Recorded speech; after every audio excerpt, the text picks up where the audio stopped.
Bismillahirrahmanirrahim. Assalamualaikum warahmatullahi wabarakatuh. Apa kabar buat teman-teman sekalian? Mudah-mudahan semuanya dalam keadaan baik-baik saja ya. Amin. Terus orderannya pada lancar semua. Dan yang terpenting adalah kalian semua dalam keadaan sehat walafiat ya. Oke teman-teman sekalian, jadi ketemu lagi bersama saya Adi. Tentunya di channel kesayangan kita semua di Adi Channel.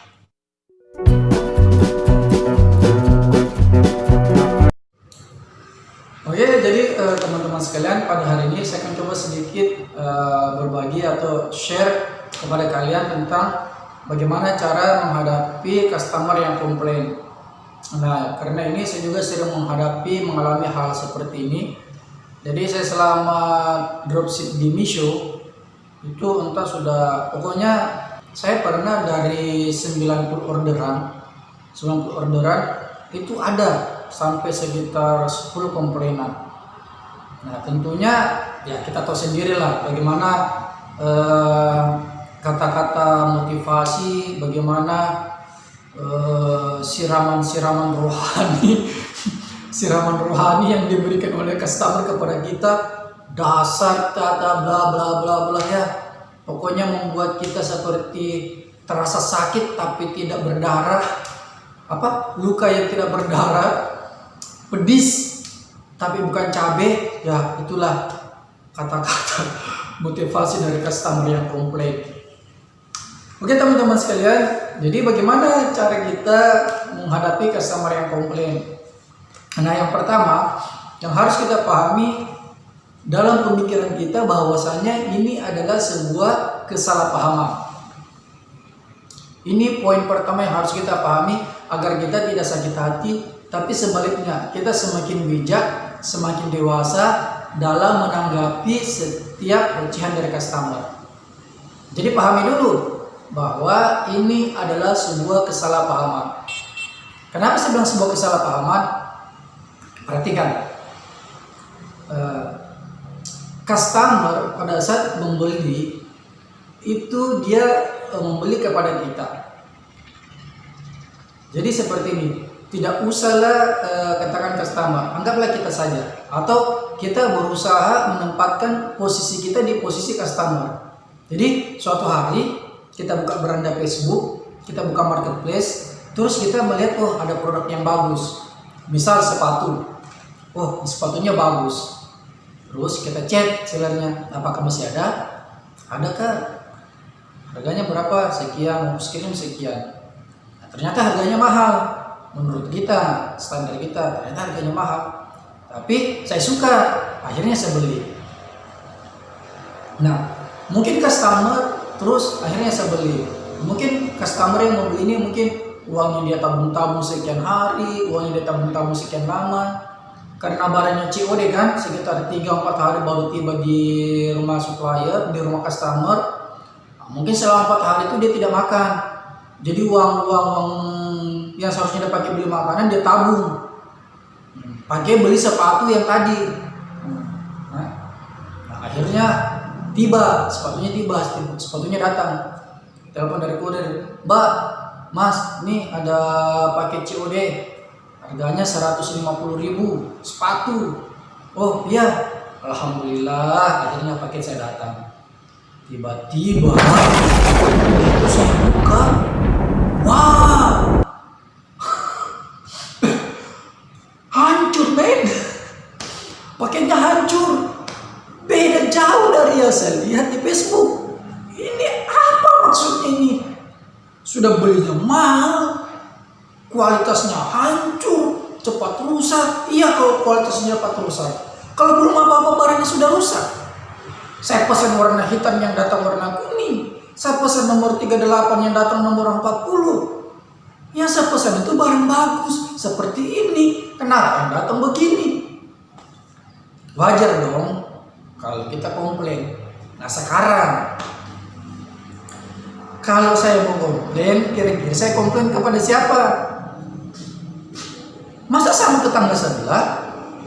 Tetangga sebelah bukan tempat komplain. Tetangga sebelah tempat saya curhat.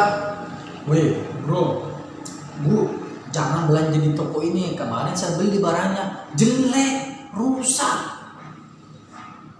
Itu tetangga sebelah, tempat saya komplain. Satu tempat saya curhat, satu-satunya tempat saya komplainnya cuma kepada Anda yang penjual. Keluarlah kata-kata motivasi. Weh lu kalau mau menjual saja, nggak usah nipu orang. Percuma bro, percuma mbak, percuma mas, menjual tapi nipu, makan uang haram. Sakit bro, sakit mbak, dikata-kata seperti itu oleh customer komplain.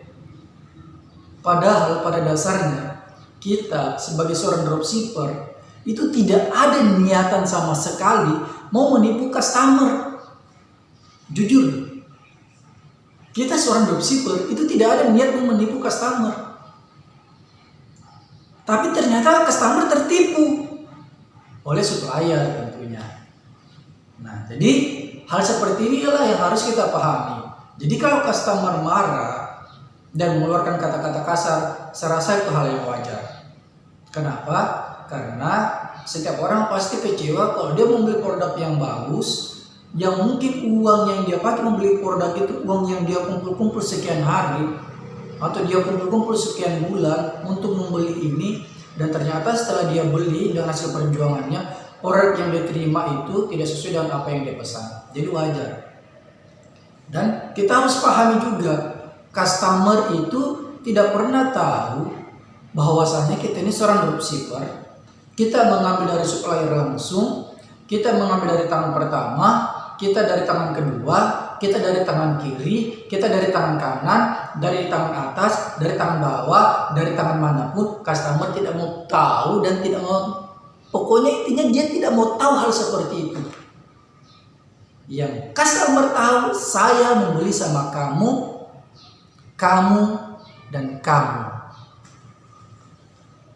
Itu yang customer tahu. Makanya kita jadi sasaran. Nah, kita sebagai seorang dropshipper plus seller yang lebih paham situasi dan kondisi harus lebih bijak, ya.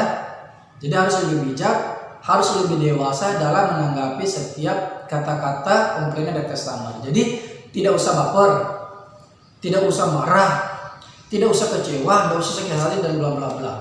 Nah, ini yang pertama. Terus yang kedua, nah ini yang kedua. Jadi setelah kita mendapatkan komplainan dan kita tahu bahwasanya itu adalah sebuah kesalahpahaman, nah yang kedua yang kita lakukan adalah minta maaf. Nah, ini cara ampuh yang paling jitu untuk menenangkan hati customer. Ya, jadi minta maaf.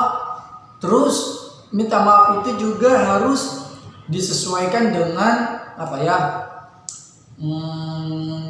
Situasi kondisi customer itu modelnya bagaimana? Misal customer kita komplain karena dia menerima produk rusak, misalnya sepatunya bocor, atau mungkin sandalnya lemnya lepas, atau mungkin yang lain-lainnya seperti itu. Intinya produknya rusak lah, atau talinya putus, kaosnya robek. Nah, seperti itu. Intinya produk rusak. Jadi kita minta maaf dengan mengatakan, oh ya, minta maaf kak, ini mungkin ada sedikit kesalahan pabrik, ya, mungkin sedikit ada kesalahan pabrik. Jadi, tapi kakak tidak usah khawatir. Nanti akan kita laporkan ke customer, ke supplier. Insya Allah produk kakak akan kami gantikan dengan yang lebih bagus. Stop sampai sini saja dulu, kirim pesannya. Nah, setelah kita kirim pesan seperti itu, ya, setelah kita kirim pesan seperti itu ke customer kita tunggu responnya dari sana seperti apa. Ya, kita tunggu responnya dari sana seperti apa. Nah, kalau misalnya dia merespon bilang, oh ya tidak apa-apa, nah, terus kita ikuti aturan kebijakan dari pihak aplikasi Misho. Apa aturan kebijakan dari aplikasi Misho? Yaitu kita mengajukan komplain atau retur langsung ke pihak aplikasi, ya.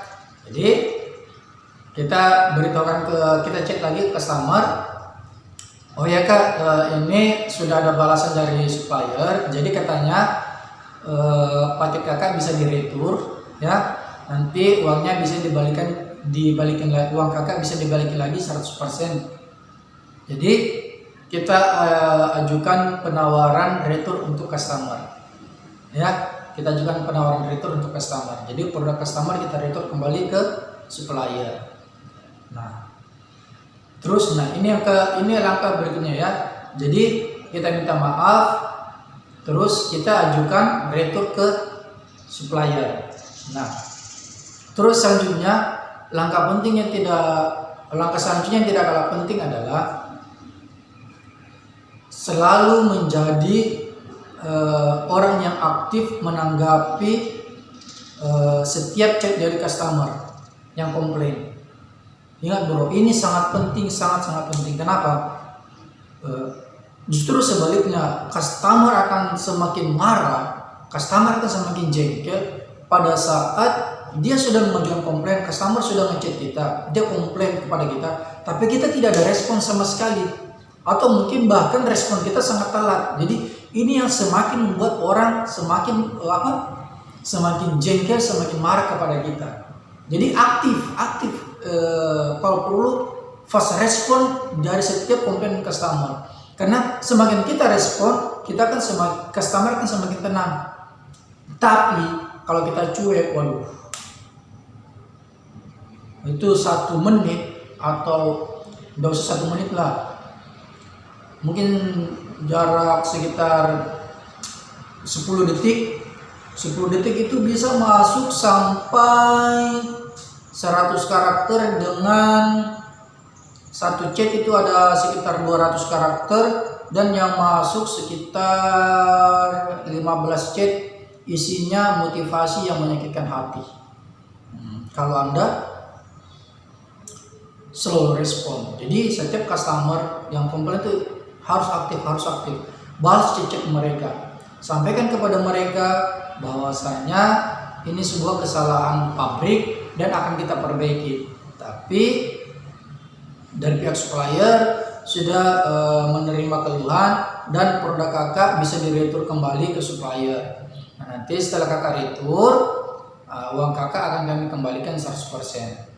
Nah, kalau ternyata dia masih belum yakin, kamu penipu, kalian penipu, memang dasarnya penipu, begini bla bla bla. Nah, katakan kepada customer, kalau sebenarnya kita itu tidak menipu. Kenapa? Kalau saya ingin menipu, yang pertama saya lakukan adalah kakak akan saya suruh mentransfer sejumlah uang kepada saya. Ini kalau saya ingin menipu, pasti akan saya suruh transfer uang ke saya. Setelah kakak transfer, Facebook atau nomor WA kakak akan saya blokir, iya kan? Tapi kan tidak. Dari awal kita transaksi, kakak saya layani dengan baik, ya. Saya layani dengan baik. Saya kasihkan sistem penawaran COD, bayar di tempat, agar kakak lebih nyaman, kami juga nyaman. Yang sebenarnya kalau COD itu kami resikonya rawan loh. Kalau paket ditolak kami harus bayar ongkir 2 kali. Tapi untuk kenyamanan customer kami berikan layanan COD. Nah, tidak mungkin saya mau menipu kalau saya kasih layanan COD. Ini yang pertama. Terus yang kedua, kalau saya ingin menipu nomor kakak pasti sudah saya blokir, Facebooknya saya blokir, WA-nya pasti saya blokir, iya kan? Begitu kakak sudah terima barang dari saya, kakak sudah bayar di kurir, terus kakak bilang udah rusak, pasti langsung saya blokir, WA saya blokir, Facebook saya blokir. Kalau saya ingin menipu, tapi kan tidak. Mulai dari kakak komplain sampai detik ini, setiap pertanyaan kakak selalu saya beri tanggapan yang positif. Kenapa? Karena memang saya tidak ada niatan untuk menipu. Justru kami ada niat baik dengan cara melaporkan usulan ke supplier agar produk kakak diterima dengan baik. Karena minta maaf kak, kalau masalah produk rusak itu artinya ya mungkin ada kesalahan pabrik yang mungkin lolos. Jadi mungkin waktu disortir di pabrik ada kerusakan, terus mungkin karyawannya mengantuk atau mungkin karyawannya lalai, akhirnya produknya lolos. Jadi makanya produk rusak. Tapi kakak tidak usah khawatir, karena semua kan kami kami ganti. Nah, jadi jelaskan hal seperti ini. Jadi saya kalau sama customer selalu bicaranya seperti ini. Artinya kita menggunakan teknik membuka pola pikir customer. Ya, kita membuka pola pikir customer agar dia lebih yakin kalau memang kita pada dasarnya tidak ada niatan ingin berbuat buruk, ingin menipu atau lain-lain. Jadi, oke guys, saya rasa cukup ini saja tips dari saya bagaimana cara menghadapi customer yang komplain. Intinya satu, customer yang komplain itu mereka cuma kecewa sama kita, tapi kalau kita ingin menenangkan kita bisa menenangkan hatinya, maka insya Allah semuanya akan baik-baik saja. Jadi tidak usah baper, tidak usah sakit hati, tidak usah merasa kayak bagaimana dengan kata-kata yang diberikan oleh customer. Oke, saya rasa cukup itu saja. Mudah-mudahan bermanfaat buat sahabat-sahabat Misho sekalian. Jangan takut, jangan kendor. Pokoknya genjot terus, posting terus, mengiklan terus. Sampai kapan kita mengiklan? Sampai kapan kita memposting? Sampai semua orang tahu kalau Anda sedang berjualan online. Jadi jangan takut, jangan kendor. Kalau ada dikomplain, ada apa? Sudah, angin lewat, maju terus, pantang mundur. Ya, oke. Saya itu saja. Sampai jumpa di video saya berikutnya. Dadah.